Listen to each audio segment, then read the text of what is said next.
hijos, pero no son con jóvenes de la misma edad de las niñas, que uno pensaría, bueno, tienen la misma edad. No, hemos visto casamientos donde les triplica la edad a las niñas y las casan, y la ley lo permite, y es terrible porque se vuelve una esclavitud de esa niña ya viviendo en ese hogar, donde a veces incluso son personas viudas y por eso buscan niñas que les ayuden para cuidar a los hijos que tuvieron en su primer o segundo matrimonio, y las vuelven esclavas, tienen que hacer oficios domésticos, más otras situaciones, dejan de estudiar inmediatamente, les coarta la posibilidad de cualquier desarrollo, y desafortunadamente la ley lo permite.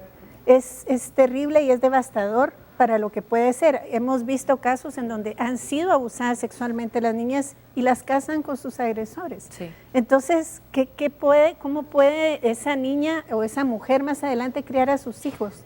Si nosotros vemos hacia futuro, no solo por la violación que se le hizo a esa niña, a esa mujer, sino qué va a pasar con los niños y niñas que tenga, qué amor puede tener y sentir cuando fue ella ultrajada y violentada y maltratada. Claro, y lo que van a vivir en casa también, el ejemplo de cómo debe ser una relación en casa, en base a qué, cómo se trata a una mujer, cómo se trata a un hombre, quién manda a quién, entre comillas, lo vamos a dejar aquí. Sí. Hay muchos otros problemas de los que estábamos hablando, Leonel, entre ellos también está el maltrato físico, más allá del sexual, por supuesto, también está el maltrato físico a las niñas, está también el trabajo, específicamente el trabajo doméstico. ¿Cómo ustedes han analizado este tema? Bueno, en relación al maltrato, las cifras se incrementan significativamente. O sea, por cada caso de violencia sexual tenemos 20 casos más de maltrato infantil. Es muchísimo. Y aquí hay un tema que nosotros hemos estado cuestionando respecto al sistema, y es donde tenemos que reflexionar si realmente estamos teniendo un sistema de protección a la niñez o estamos teniendo un sistema de desprotección. Por ejemplo, en los casos de violencia sexual y maltrato, el 95% de los casos se están dando en el ambiente familiar. Claro. O sea, ni siquiera se dan fuera de casa, se están dando al interior de la misma casa. En los casos de violencia sexual hemos tenido niñas que empiezan a ser violentadas sexualmente desde los 8 años y se descubre la violencia sexual a los 12, pero ya después de que han sido violentadas por varios actores de la misma familia, hermanos, padres, tíos, y de forma continuada. Entonces, lo que detona el evento es el embarazo, pero eso es lo más visible.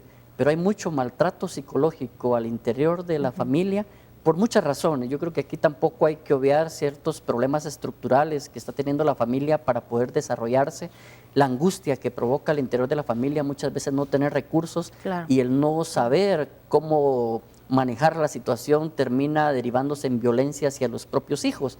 Yo creo que somos una sociedad que lamentablemente tiene que reflexionar principalmente en su sistema primario. Nosotros hemos insistido que la familia, la escuela y la iglesia tienen que retomar el rol que les corresponde porque son actores de un sistema primario de protección y que lo hemos ido perdiendo gradualmente.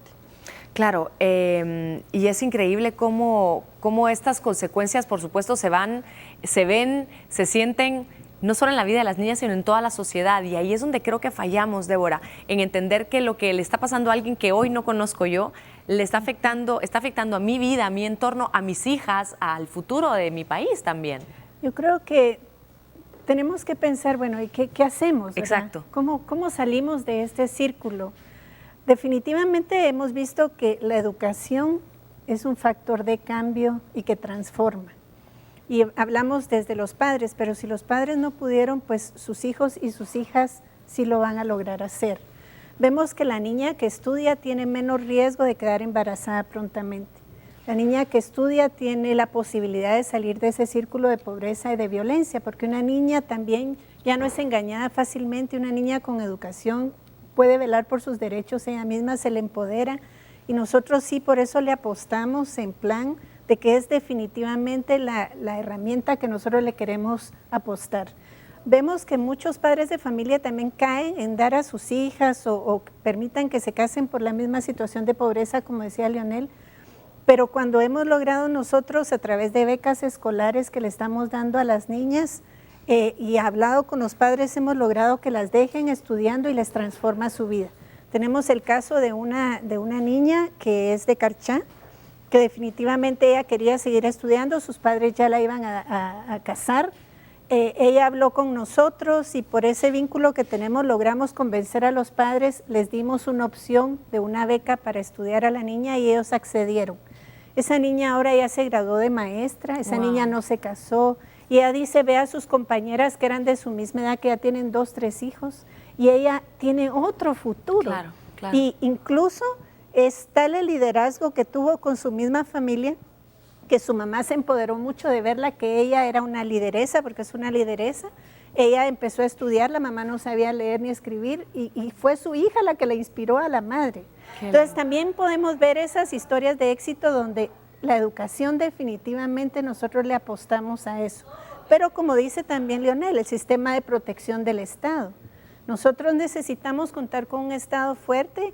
Hemos coordinado mucho con Refugio de la Niñez y le agradecemos mucho porque hemos encontrado casos de abuso sexual en el área rural y no tenemos un Estado que responda. Y lo que hemos hecho, he hecho alianzas con Refugio, con Leonel, y entonces ellos nos apoyan con dar esa atención a las niñas y niñas que sí han estado en esa situación de abuso, y hemos logrado coordinar para sacarlas adelante. Yo creo que aquí hay un tema también importante que tocar, Leonel, y es cómo es que muchas veces alguien dentro de la misma familia, tú lo decías, la mayor cantidad de abusos se dan dentro de la propia familia. Puede ser el papá, puede ser el maltrato también de parte de mamá, de un tío, de un abuelo, de personas muy cercanas a las niñas. Y cuando a veces, afortunadamente, la niña abre la boca y dice qué le está pasando, no le creen. ¿Qué se puede hacer en este caso? O le dicen, bueno, pero no se lo vamos a decir a tu papá. Bueno, pero no se lo vamos a decir a tu abuelito. Bueno, pero no. Y esa persona sigue frecuentando la casa. ¿Cómo manejar estas situaciones? Bueno, en principio hay que reconocer que Guatemala hasta el año 2003 aprobó la Ley de Protección Integral, que es el instrumento que armoniza la Convención de los Derechos del Niño. Entonces, antes del 2003, las y los guatemaltecos lamentablemente veíamos a los niños bajo una doctrina totalmente diferente, que es la doctrina de la corriente irregular. En esa doctrina, la mirada hacia la niñez es una mirada de objeto, no de sujeto de derechos. Muchos de nosotros cuando crecimos ni siquiera teníamos derecho a decidir qué carrera queríamos seguir y nos imponían las carreras a seguir o la opción de estudiar o no estudiar. Claro. Y eso tiene que irse transformando en Guatemala. ¿Por qué lo traigo a colación? Porque lamentablemente todavía en la mayoría de nuestra sociedad se sigue viendo al niño, pero sobre todo a la niña, como un objeto, como un pequeño actor en casa que no tiene participación. Entonces, en la medida que nosotros vamos tomando en cuenta uno de los principios de la Convención, que es el interés superior del niño o de la niña, vamos a tomar mejores decisiones alrededor de ellos. El otro derecho que es fundamental en los niños y las niñas, sobre todo, es el derecho a ser escuchados. O sea, muchas veces no escuchamos a los niños y escuchar no es lo mismo que oír. Y nos ha pasado en las audiencias, muchas veces los jueces mismos, los funcionarios de Procuraduría General de la Nación, escuchan el testimonio de la niña o oyen el testimonio de la niña y no le creen.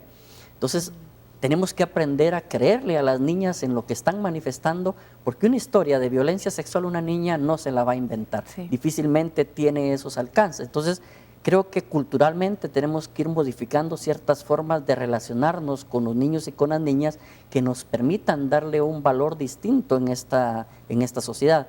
De lo contrario, las vamos a seguir viendo igual. Nos ha pasado casos donde dolorosamente las mismas mamás se presentan a las audiencias a declarar a favor del padrastro violador. O sea, eso es sumamente doloroso, Claro. pero también cuando entramos a la vida de las madres y vemos los problemas que ha tenido la madre, nos encontramos que esta mujer también fue producto de una violación sexual Pasó y lo que están mismo, repitiendo los mismos patrones culturales desde hace muchos años por la influencia patriarcal y machista que tenemos como sociedad. Claro, este tema por supuesto da para mucho que hablar. Débora, gracias por estar con nosotros. Jorge, gracias también por acompañarnos. De igual manera, creo que más adelante nos vuelves a acompañar. Gracias a ustedes por su sintonía. Es un tema que ojalá se siga discutiendo en casa, insisto. Vamos a hacer la pausa comercial ahora y volvemos para seguir hablando sobre el Día Internacional de las Niñas.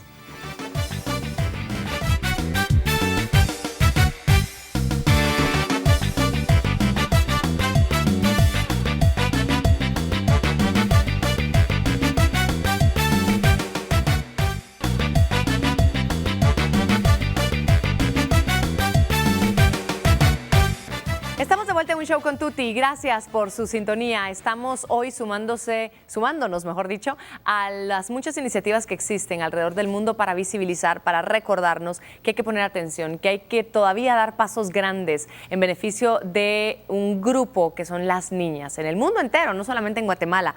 Guatemala no tenemos el grado ganado, tenemos muchísimas carencias, muchísimos problemas que aún tenemos que resolver y que tenemos que todos juntos meter las manos para que el asunto vaya cambiando poco a poco. No se trata de dejar que unos cuantos lo hagan, que a quienes les afectó en algún momento se interesen, sino tenemos que hacerlo nuestro. Tenemos que hacerlo tan nuestro como si fueran nuestras propias hijas. Y eso es importante. Me da mucho gusto presentarles a quienes ahora me acompañan. Silvia Trujillo, socióloga. Muchísimas gracias por estar con nosotros, Silvia. Gracias a ti, Tuti, por invitarme. Gracias. Y invitarnos para hablar de este tema tan importante. Gracias. Buenas noches. Y también Lucía Verdugo. Ella es oficial nacional de Educación de Oficina de Representación de UNESCO en Guatemala. ¿Cómo estás, Lucía? Mucho gusto y gracias por invitarnos y también por abordar este tema que nos parece esencial. Importante. Yo quisiera abordar un poquito con ustedes el tema de la educación y las niñas. Silvia. Exacto. Bueno, creo que es bien importante, obviamente ponerlo en contexto, ¿verdad? Las niñas en esta construcción de la desigualdad que hacemos socialmente son como muchas veces las más desiguales, ¿sí? Entonces, eso es bien importante, la desigualdad se construye. Las niñas y los niños sí, obviamente nacen diferentes porque tienen un cuerpo distinto, claro, pero la desigualdad la construimos socialmente. Y eso es como bien importante porque en la medida que entendemos que es una construcción social, podemos también entender que hay medidas que podemos tomar para deconstruir eso y construirlo de una manera distinta. Específicamente en educación, tal y como tú decías, ¿verdad? Hemos ido dando algunos saltos cualitativos importantes. La brecha de género en educación no es tan grande hoy.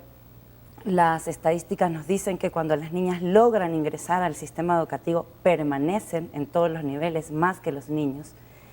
Y las investigaciones también nos dicen que si logramos mantener a las niñas más o menos un promedio de 9 años en el sistema educativo, eso genera empoderamiento, genera que esas niñas puedan decidir sobre su cuerpo, sobre su vida, puedan efectivamente realizar su plan de vida, tener idea de que es un plan de vida en principio y claro, realizarlo. Claro. Decidir sobre su cuerpo, que no es cualquier cosa, ¿verdad? Implica decidir la cantidad de hijos que quieren tener, que no es un dato menor en un país como Guatemala. Incluso hay estadísticas que dicen que esto implica un 20% de mejoría en su salario, por ejemplo, en sus ingresos, no en su salario, en sus ingresos. Es decir, que ganamos mucho, gana mucho esa niña, pero ganamos mucho como sociedad y como claro, país si logramos mantener a esas niñas en el sistema educativo. Muchas veces esas niñas dejan de estar en el sistema educativo por pautas culturales y ahí es donde le tenemos que poner muchísimo ojo como sociedad y como Estado, ¿verdad? Entonces creo que esa parte es como bien importante entenderlo. Claro, no es secreto y todos hemos escuchado la historia y ojalá todos lo hayamos escuchado de alguna forma muy directa para que nos pegue, porque pega cuando la escuchamos, cuando una niña nos dice, yo lo que hago es trabajo para pagarle el estudio a mi hermanito, ¿cierto? Yo me tuve que quedar en casa para cuidar a mis otros hermanitos en lo que mis hermanos mayores, y siempre hermanos mayores van a estudiar. ¿Cómo estamos en este tema?